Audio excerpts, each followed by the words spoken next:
This is a rune.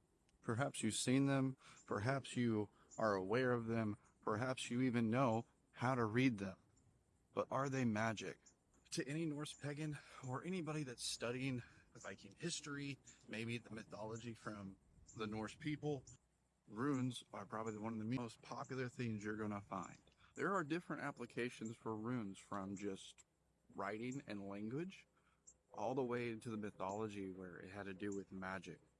Odin is attributed to the runes. He sacrificed himself in the roots of Yggdrasil.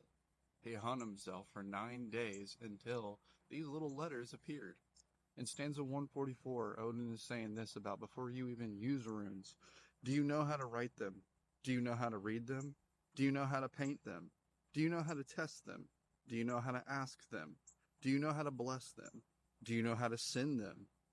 Do you know how to offer them? Well, let's look at it in two different aspects. There's the archaeological, historical aspect of runes, where we're studying them from history, trying to understand how they were used within a culture. And that's where resources like Jackson Crawford, right here, his playlist for free on YouTube, really comes in handy. Then you have in the religious aspect, and that's where we get into the Poetic Edda discussing about runes, and even in the sagas talking about runes.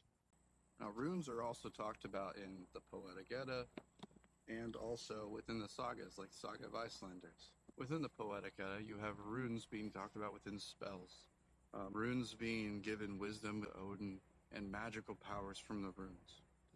And in Saga of the Icelanders, the tales, especially with ale, you have spells actually being used within application, such as writing a rune on a drinking horn to protect yourself from being poisoned.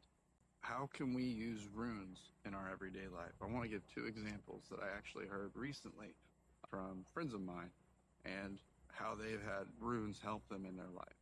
The first example was a mother who had just lost her child. It was a miscarriage. He was having a very rough time. Her husband is deployed. He's over in the Middle East right now. There's nothing he can really do. So they're talking one night and she's going over with him. I can't sleep. I just keep thinking about this. I'm heartbroken. And he tells her, use the runes. They're magical. See if they can help you sleep. Because the medicine's not working. Nothing else is working for her. At night, she held the runes in her hand. She felt a baby's heartbeat. She fell asleep, feeling that heartbeat.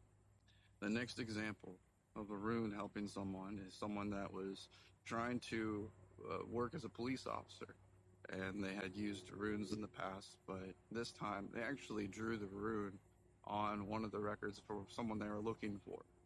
It was just, look out for this person, they're wanted, they're dangerous, and we need to get them back into jail. Using the rune, they just kept an idea of which rune they want to use. They chose Tilas, of course, because it has to do with Tyr and justice. Within that rune, you also have someone that is just thinking all day that this rune, connecting with it. Eventually, at the end of the day, he's happened to stumble upon that person. Whether it was fate or whether fate was turned because of the rune, he thanked the runes that it was able to give him power and also focus to be able to keep an eye out, even through all his other duties. How else can you use the rune? For one example, anytime you enter my home, you see a rune always blesses my house. In my very dark altar, I'm sorry, the light bulb has gone out. I have runes on my table, but I also have carved runes, etched them and painted them. This was a blessing to Freya. I also keep runes with me in my car.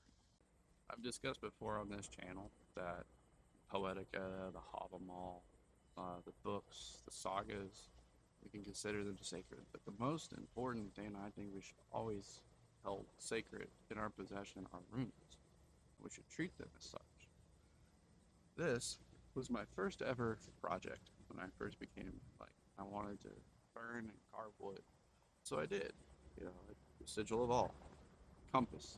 But I also wrote some runes that are supposed to just say, my art. That's it. Translation was wrong. Actually, it just ended up coming out as me art, according to Reddit. Why didn't I throw it away?